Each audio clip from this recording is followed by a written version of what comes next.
Welcome to the Beginner's Guide for Empire at War Expanded Revan's Revenge 0.5, our recently released mod for Star Wars Empire at War, converting it into the Old Republic period. Whether you're an experienced Empire at War player playing Revan's Revenge for the first time, or completely new to Empire at War as a whole, today I'm going to walk you through a lot of what you'll see when getting started with the mod to hopefully set you up for Galactic success. This will also be followed up by guides for each faction with specific information on their content and how to play each of them. You'll see a few buttons on the main menu, but we're going to start by jumping straight into Galactic Conquest. There's a few different map options here in the three different sections. At the bottom we have the Infinities maps, which are basically maps that don't follow any particular lore basis or story, instead being designed for a specific function. In the case of From the Ground Up, that function is starting you with a single planet to expand from. This is a challenge mode, so it's not where we'll be going first. The second section is made up of the historical maps, which are small to medium-sized maps following a particular storyline. These can often be good places to start playing, as the size and more limited focus can make them easier to get into than the progressive maps or the generally more challenging single-planet start in From the Ground Up. Currently in Revan's Revenge, they are only limited to the Mandalorian Wars. The information on the right side in the Galactic Conquest selection screen will tell you what the map is about, how many planets there are, and how relatively difficult the campaign is for each faction. If you select one of these maps, once you load in, you'll have a few options for how you want to play. There's the option to play through the full story mode, which is more narratively directed. There's the option for the story mode without the intro, which lets you skip over introductory text crawls, but still has all the major story content. And there's also Sandbox mode, which removes all story content and lets the map play out as a regular, if smaller, Galactic Conquest. The Outer Rim Wars map also has a tutorial mode, which isn't a full, true tutorial, so please don't stop watching, I need the ad revenue, but it does allow you to play the map with some additional pointers for people who may be less familiar with the mod, so it can be a good place to jump in.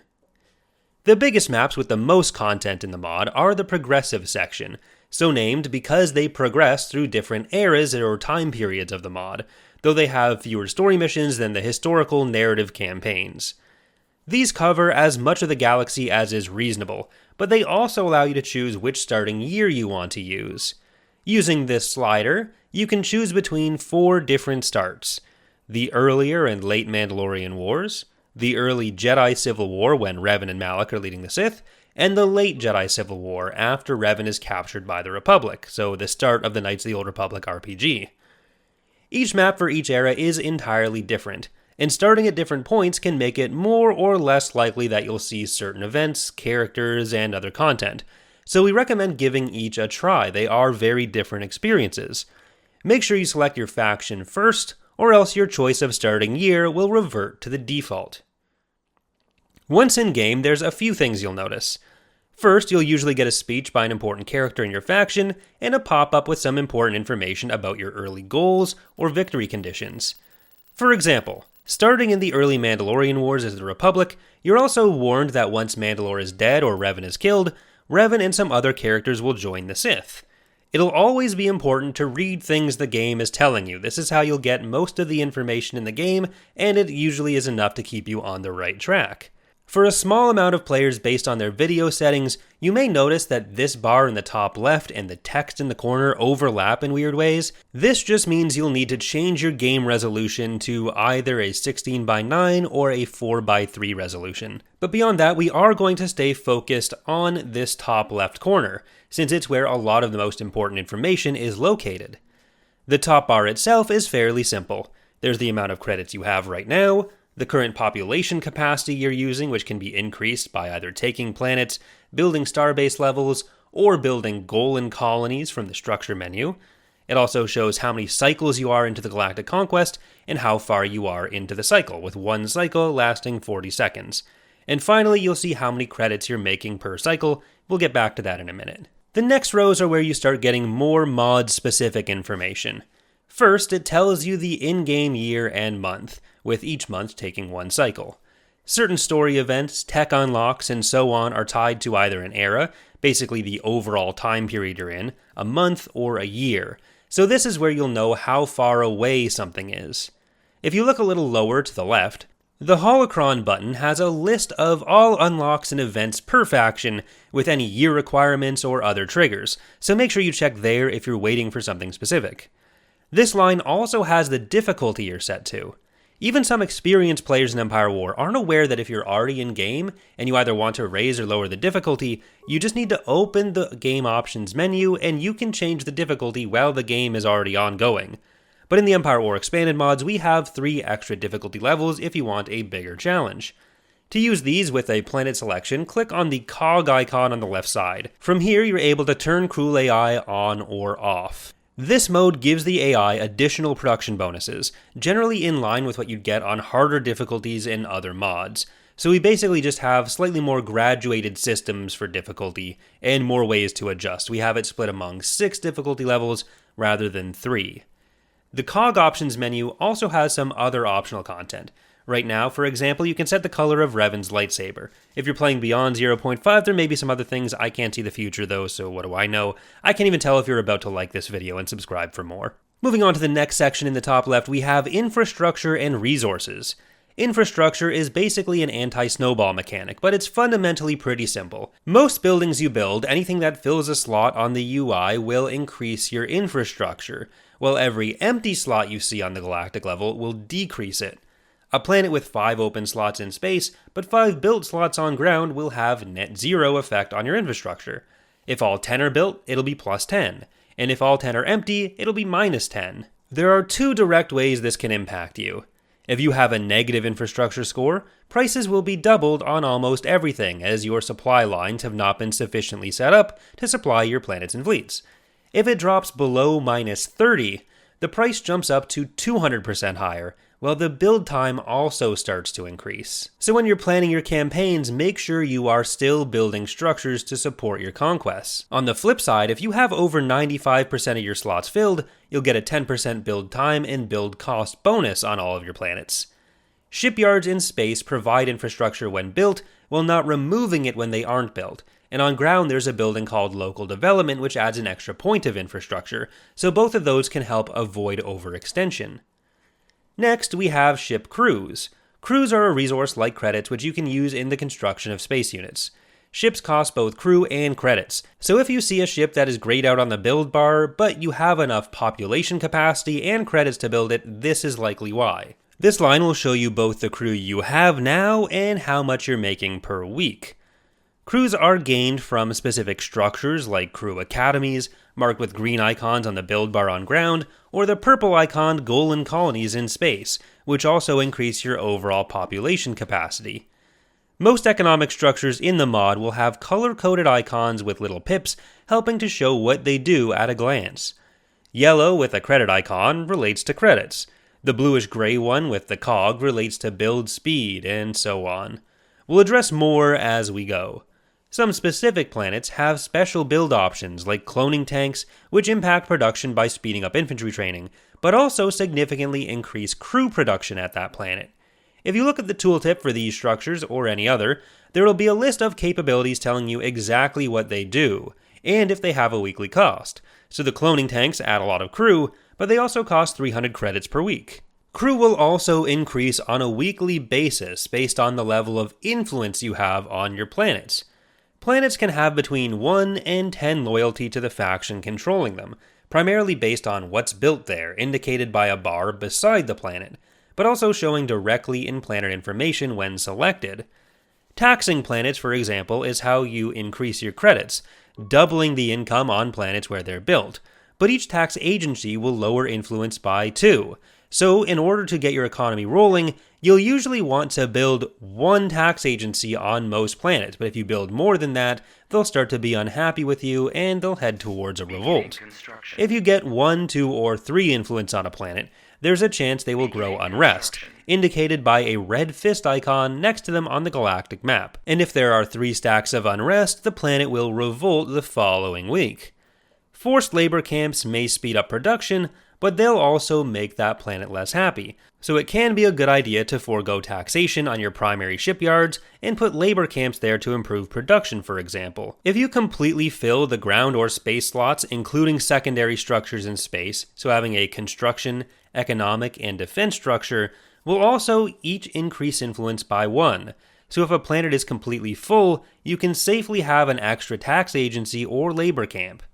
In space, you can only have one structure of each type besides the main starbase. So if you have a trade port, which gives you credits based on how many connected friendly planets there are, you won't also be able to build a Golan colony there. If you are about to double build and replace an existing structure, some text will pop up below all this information in a section called the news feed, which will tell you what's about to happen.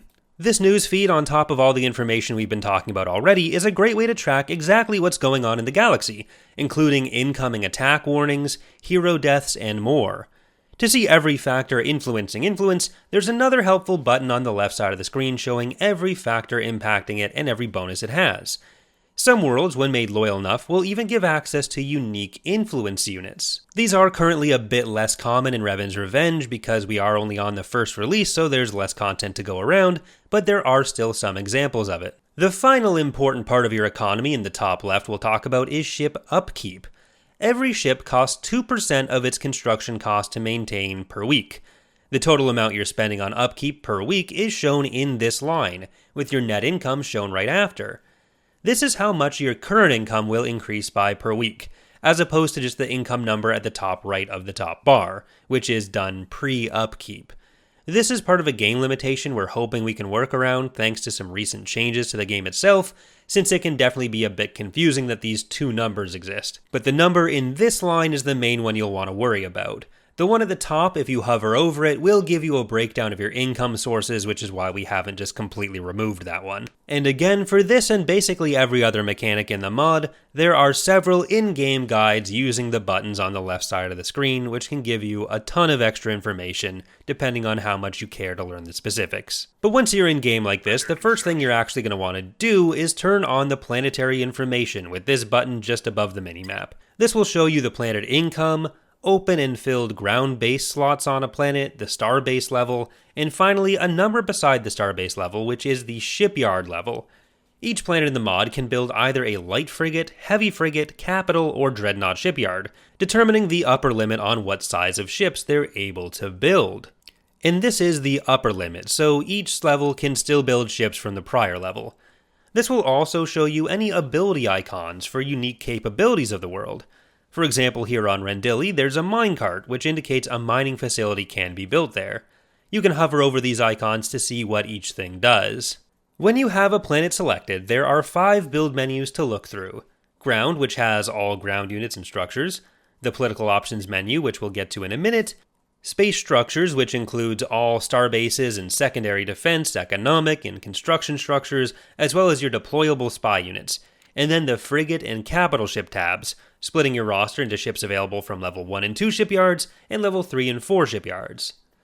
The political options menu is where you'll find any research or special factional mechanics. For example, in the Republic you can activate or deactivate different heroes called your command staff, which you do from this build tab. One caveat here is that any special case build options, like the button to fire heroes, requires the hero to be in orbit, since Empire at War can't use deployed units for any build requirements. So I need to move Ronate in orbit to fire her. Heroes with a ring and a hammer around their icon provide a discount when building, either on all objects or on some specific subset. If they only discount specific things, there will be a note in their tooltip.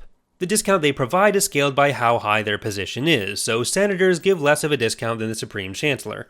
But economic heroes like this also take much longer to move through the galaxy, also noted in their tooltip. So choose when and where you want to move them carefully.